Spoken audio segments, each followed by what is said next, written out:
Good evening.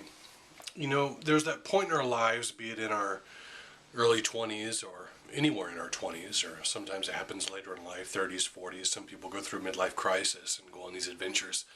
Some people go backpacking through Europe, in their youth.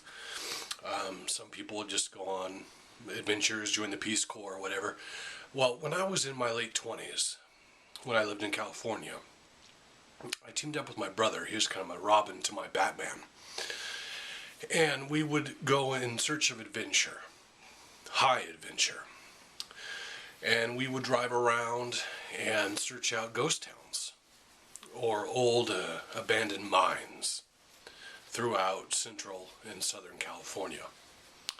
And one of the ghost towns that we encountered, that we sought out, one of our first, as a matter of fact, was a place called Randsburg.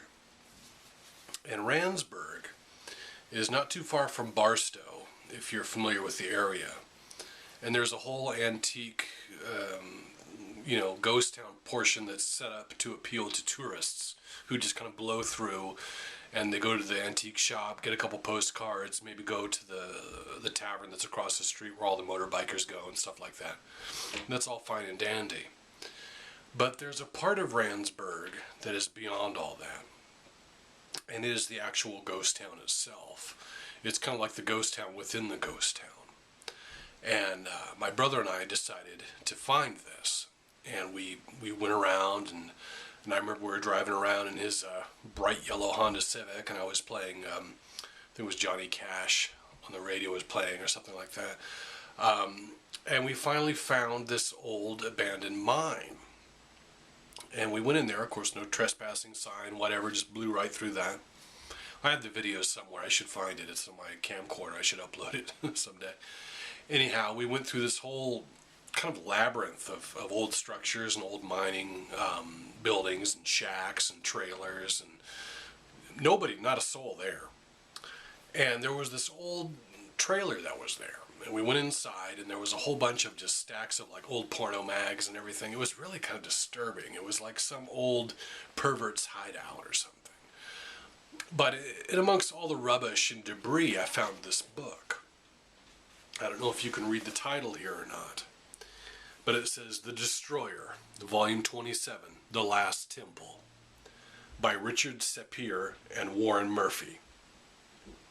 Remo and Chun battle an ex-Nazi in Israel who's determined to fulfill Hitler's order to exterminate all Jews.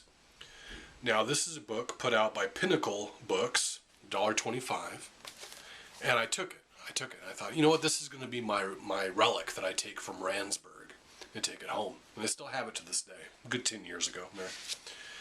I haven't read the book through. It's very worn, but it's kind of funny. It says, the booklet paperback exchange, February 15th, 1988. And it's just stamped right there. But if you look further in, the copyright is 1977. And it's just kind of like a James Bond type of book. One of those kind of like pulp novels, action stories. It's just really terrible. It's, imagine like a second-rate Dr. No turned into a book. Based on the movie, based on the original Ian Fleming book, The description, enter Remo Williams, the Destroyer, and his teacher, Chun, Korean master assassin. They are sent to Tel Aviv, where they meet the leaders of Zahir Laherban, an Israeli doomsday group. Their purpose? In the event that Israel begins to lose the war with the Arabs, secretly stored A-bombs will be detonated over Arab territory. But ex-Nazis have discovered the plan and believe they can use the atomic devices to finally destroy the Jewish nation once and for all, without any help from the Arabs. Remo and Chun are up against fanatics who have kept Hitler's extermination plan alive in their twisted minds for more than 30 years. If Remo and Chun don't want to end up as human swastikas, they'll have to unleash the most brutal weaponry they possess, themselves. And it says, world headlines scream the news. 2 Israelis have been sadistically and methodically killed, their bodies dismembered, and the pieces arranged in the form of a bloody swastika. So, Operation Doomsday. So I was like, okay, what's this? And then they have this whole other, you know, whole other series, The Destroyer, volume 1 through 24. You can order all these for $1.25. Please allow time for delivery.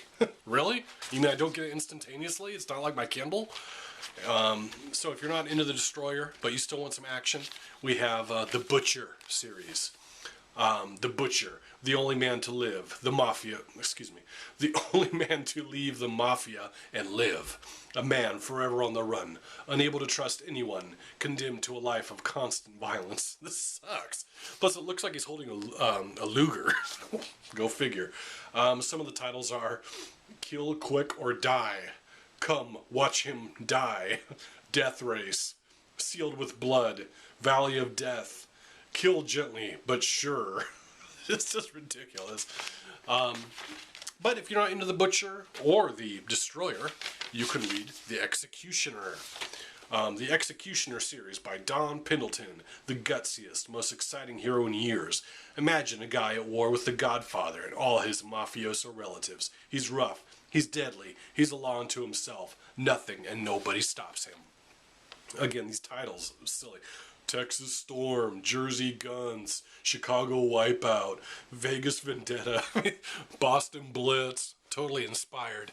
There's the Death Merchant. The Albanian Connection. That sounds pretty good. I'll order that one.